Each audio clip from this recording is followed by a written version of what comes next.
All right, you guys, we got VA loans.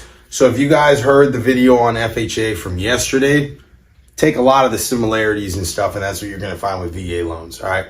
A lot of people don't like accepting them because they're so strict against the seller, not the buyer. Of course, the perks of it is once you use FHA, VA, USDA, the HUD loans and stuff like that, they're willing to do something called partial claims deed, right?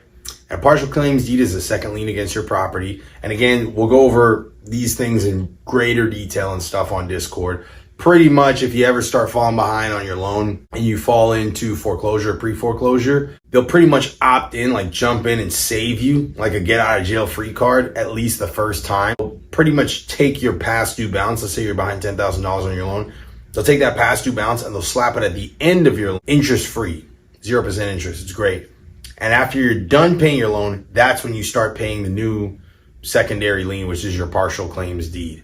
I've seen this before. Unfortunately, I think it's terrible. You're just enabling people, but I've seen it before where people had like 3 partial claim deeds, and it was strictly because they were VA, FHA, USDA, the HUD, right? So you get approved from these things and you go to an actual bank to apply for it. They'll get approved and the bank will be the one to lend it to you, but they're lending it to you based off of the government assistance. So it's pretty much the government giving you the loan through, a namesake being a bank, So that's kind of how it works.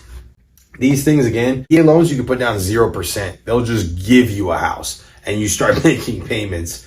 Again, as a veteran, there's reasons why that would be great for people. But as somebody who studies, the market and the economy and stuff, I can see where it's not necessarily the best idea all the time without a class first that kind of teaches some of these things and the risks and everything else, because you just put people in a rough position if you give them a free house and then start slapping a $3,000 monthly payment and then they can't pay it, But if you're a veteran, you can get this. You can get a realtor. You can meet up with a bank. You can turn around and ask them to apply for it. Veterans, you all get, automatically approved. Depending on what you got as far as disability and everything, that's a whole different conversation you can figure out with them. I'm not even going to get into it. But on Discord, I have veteran friends that have gone through this process and everything. And I'll have some of their information on there as well. If you guys need anybody to give you guys advice about it, again, you guys could talk directly to the bank, or you can talk to some of our investors, some of our students and stuff that use this stuff.